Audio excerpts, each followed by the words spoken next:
আসসালামু আলাইকুম। বর্তমান সময়ে ব্যাংকে টাকা জমা রাখার জনপ্রিয় দুইটি মাধ্যম, একটি ফিক্সড ডিপোজিট বা এফডিআর, অন্যটি ডিপিএস। দুইটিরই কিছু এক্সট্রা অ্যাডভান্টেজ রয়েছে, বিপরীতক্রমে ডিসঅ্যাডভান্টেজও রয়েছে। যাদের কাছে বাড়তি কিছু অর্থ রয়েছে, এই অর্থটা স্বল্প সময় থেকে মধ্যম সময় বা দীর্ঘমেয়াদী বিনিয়োগ করতে চান, তাদের জন্যই কিন্তু ফিক্সড ডিপোজিট বা এফডিআরকে আদর্শ হিসাবে ধরা হয়। ফিক্সড ডিপোজিটে নির্দিষ্ট পরিমাণ অর্থ মেয়াদ শেষে কিন্তু আপনি মূল এবং মুনাফা দুইটাই পেয়ে থাকেন।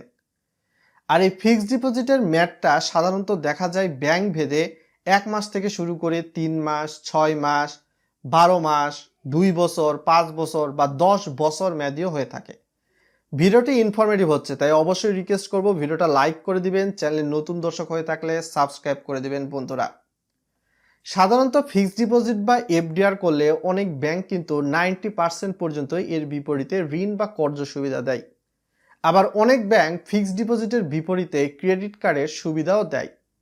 বাজারে উত্থান পতন যদি চলতেও থাকে, আপনার ফিক্সড ডিপোজিট এবং এফডিআর যেই নামে অভিহিত করুন, এটা যদি কমার্শিয়াল ব্যাংকগুলোতে করে থাকেন, তাহলে ব্যাংক আপনাকে যেই পরিমাণ ইন্টারেস্ট অফার করেছে, ব্যাংক সেই পরিমাণ ইন্টারেস্টই দিবে। লাইক আস 8%, 10%, 12% যদি বলে থাকে, সেটাই ম্যাচ শেষে পাবেন। ট্যাক্স অবশ্যই কর্তনযোগ্য। কিন্তু কমার্শিয়াল ব্যাংকগুলো ছাড়া যদি ইসলামিক সারির ব্যাংকগুলোতে ফিক্সড ডিপোজিট বা এফডিআর করেন, তারা সবসময় প্রফেশনাল প্রফিট রেট বা সম্ভাব্য মুনাফা দেয়। যদিও আপনাকে বলতেছে আনুমানিক 7%, আনুমানিক 12%, আনুমানিক 10%, এটা কিন্তু আনুমানিক। ব্যবসায় ইসলামিক ব্যাংকের যদি লাভ হয়, লাভের ভাগও আপনাকে নিতে হবে, যদি লস হয়, লসের ভাগও নিতে হবে ফিক্সড ডিপোজিটে। সো এই বিষয়টির দিকে আপনারা দৃষ্টি নজর দিয়ে থাকবেন, যেখানে আপনি ফিক্সড ডিপোজিট করেন না কেন, সেটা কমার্শিয়াল ব্যাংকে বা শরিয়া বেসড ব্যাংক হোক না কেন। সাধারণত অবসর উত্তর জীবন যাপনের জন্যই কিন্তু মানুষ ফিক্সড ডিপোজিট করে, সারা জীবনের সঞ্চয় রাখে। যখন মানুষ হয়তো বা অবসর নেয়, কাজকর্ম করে না, তখনই কিন্তু ফিক্সড ডিপোজিটের বিপরীতে যেই ইন্টারেস্ট বা মুনাফা প্রাপ্য হয়, সেটা দিয়েই সংসার চালিয়ে থাকে। এখন কথা বলবো ডিপিএস নিয়ে। যারা মাসিক সঞ্চয় করতে চান, যাদের আয় খুবই সীমিত, অল্প অল্প করে অর্থ জমিয়ে সেটা বিরাট পরিমাণ করতে চান, তাদের জন্যই কিন্তু সাধারণত ডিপিএসটাকে গণনা করা হয়ে থাকে। এই ডিপিএসটা ব্যাংক ভেদে দেখতে পারবেন 2 বছর থেকে শুরু করে 5 বছর, 8 বছর, 10 বছর, 15 বছর, এমনকি 20 বছর মেয়াদীও হয়ে থাকে। সাধারণত ডিপিএস এর উপর বিভিন্ন ব্যাংক ভেদে 8 থেকে 10%, অনেক সময় 11-12% পর্যন্ত কিন্তু ইন্টারেস্ট অফার করে। তবে যত বেশি ইন্টারেস্ট যে ব্যাংক অফার করছে, আপনাকে বুঝে নিতে হবে সেই ব্যাংকের লিকুইডিটি ক্রাইসিস কিন্তু তত বেশি। সো যে ব্যাংক আপনাকে তুলনামূলক একটা স্ট্যান্ডার্ড ইন্টারেস্ট রেট প্রদান করছে বা বলতেছে, সেখানে আপনার ডিপিএস বা ফিক্সড ডিপোজিট করা বেটার এবং বুদ্ধিমানের কাজ। এই ডিপিএসটা সাধারণত দেখা যেতে পারে আপনার সন্তানের পড়াশোনার জন্য, ভবিষ্যতের জন্য এই ডিপিএসটা কিন্তু করতে পারেন।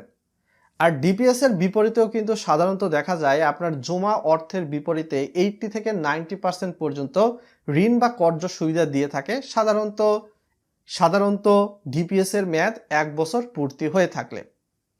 ডিপিএস এর মাধ্যমে আপনার মাসিক সঞ্চয়ের কিন্তু একটা ইচ্ছা গড়ে ওঠে বা অভ্যাস গড়ে ওঠে।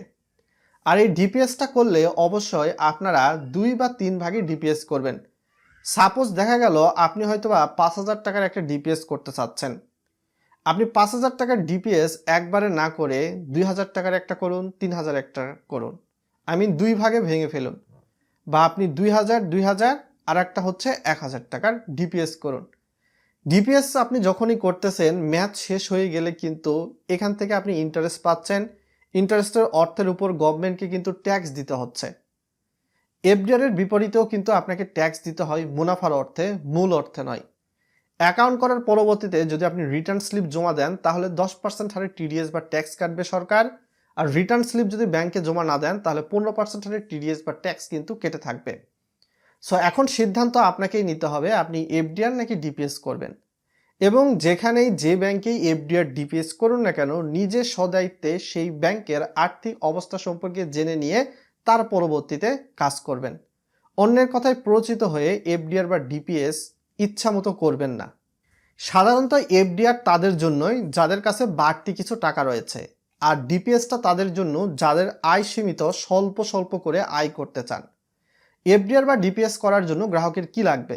2 কপি করে পাসপোর্ট সাইজের ছবি, নমিনির 2 কপি করে পাসপোর্ট সাইজের ছবি, নমিনি এবং গ্রাহকের এনআইডির ফটোকপি, নমিনির বাসার ইউটিলিটি বিলের কপি অর্থাৎ গ্যাস পানি বা বিদ্যুৎ বিলের কপি। গ্যাস পানি বা বিদ্যুৎ বিল আপনার নামে থাকতে হবে, এর কোনো মানে নেই। আর যারা প্রবাসী ভাই বোন তাদের যদি এনআইডি না থাকে তাহলে পাসপোর্টের বিপরীতে এফডিআর বা ডিপিএস করতে পারেন। তো এই সকল প্রয়োজনীয় ডকুমেন্টস নিয়ে আপনি দেশের টপ কোনো ব্যাংকে গিয়ে কিন্তু এফডিআর বা ডিপিএস করতে পারেন। দেশের টপ কিছু ব্যাংক কিন্তু দেশের সুনামধন্য কিছু নিউজ পেপারের সার্চ দিলেই কিন্তু আপনি দেখতে পারবেন, যেগুলো নিয়ে সাম্প্রতিক সময়ে বিভিন্ন নিউজ পেপার কিন্তু প্রতিবেদন করেছে।